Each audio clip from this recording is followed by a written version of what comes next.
AI chats are really text heavy. I know that's not a revelation. That's just what they are. They are text chats. However, sometimes I find that really excessive. Now, I know there are different use cases for this. Like sometimes I'm putting in several paragraphs of information to something like Cursor to develop something.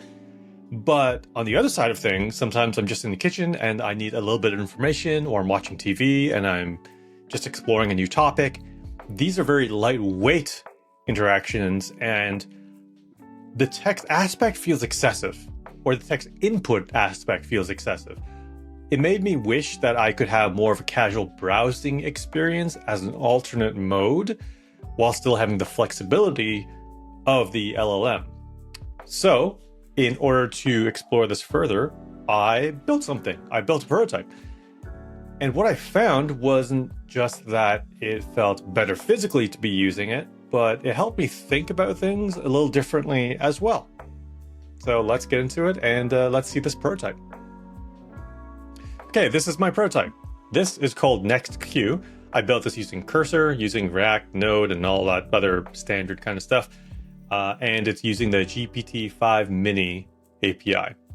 The responses are nice and short just because it's about interaction design and not pages of tokens. Okay, it looks like any other client when you start, but let's give it something to work with. Tell me about the history of the Shinkansen, the Japanese bullet train. So this is the kind of thing that if I'm watching TV, I might just get interested in something and start delving in. So we go and we get a response. And it looks like the development of it was related to the Tokyo Olympics in 1964. And let's say I want to learn more about that. So this is where the feature comes in. I'm going to select Tokyo Olympics. And when you select anything, you're going to see it comes with generate questions. I could select an entire paragraph and generate questions based on that. But let's stick with Tokyo Olympics. I'm going to tap that. And it's going to create 5 questions. 3 of them are embedded within the context of this conversation. So how did the Tokyo Olympics influence the development of the Shinkansen? Or ones that explicitly take it outside the context if you just want to stray away. So what were the main events and highlights of the Tokyo Olympics? But let's stick with this contextual one and tap that. Immediately fires that off, and we're going down exploring a bit more about this thread here. So that's cool, but let's try and find a more generalized term and take the other direction. Okay, going back to the first response, high-speed rail. Just realized I don't actually know how fast rail has to be considered high-speed rail, so let's just go ahead and pick that. Generate questions on high-speed rail.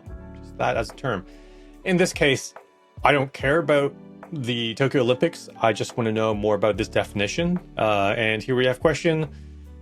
What are the defining features and technologies that categorize railway system as high-speed rail? Exactly what I'm kind of looking for. Just tell me more about this subtopic. Spits that out. Okay.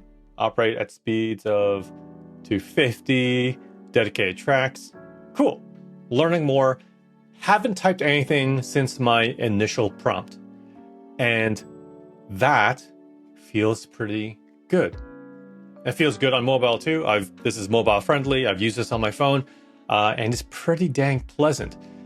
And I've been thinking about why it feels so good. I think I've come up with 2 main reasons for that. Okay, the first point is that it still maintains clear agency from me, the user. The generated questions feel collaborative yet also focused. One feature I've seen that is close to this, but not quite, is Perplexity's related, not related questions, but related prompts. You'll see that at the bottom of every Perplexity response. But for me, they're always too generalized for me to actually end up using them. I didn't choose to create them, so they're always broad. But this one, I can always select the exact thing that I'm interested in, and I'm getting things that are a response to that. So I tend to use this a lot more, and it feels like I'm still part of it. And that makes a huge difference to me. Now, the second thing that I found good about this is evaluation over composition. And this is where it feels like I'm able to think differently. I can't remember if I mentioned this before, but I always enjoyed, and a lot of people enjoy the idea of going down a Wikipedia hole. Like you start on one topic, but then you find these other interesting links and you keep following them until like 30 minutes later, you're completely far afield from where you started, but you've been absorbing and just having fun learning things. And this kind of feels like that, except you have more flexibility because you can highlight anything and pick directions based on that. But the set of questions you have is still fairly contained, so it's easy to evaluate as well.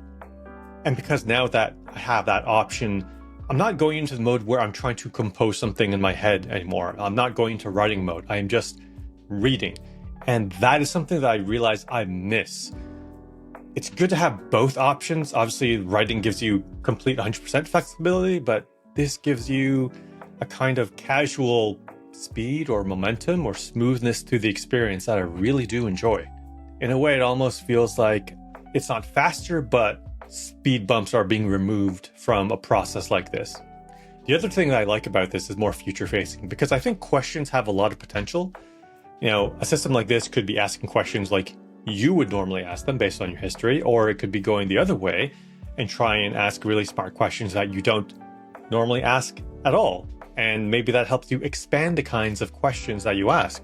And I think that's really important because asking good questions is a lifelong skill that you constantly develop. And I think we could all get better at asking better questions, and having a feature that is explicitly about that could nudge you in more interesting ways. So I think that is pretty cool.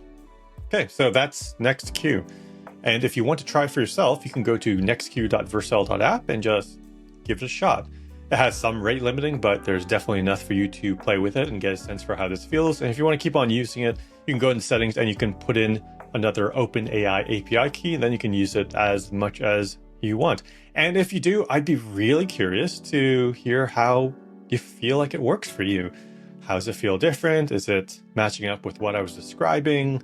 Yeah, I'd be super interested because this has kept a spot on my bookmarks, and I will still use it, even though I will still be using ChatGPT most of the time for more of my robust queries. This still has a spot for those lighter weight, I'm just goofing around trying to learn about a topic kind of things. Okay, that's it. I'm Wayne, and thanks for watching. Take care.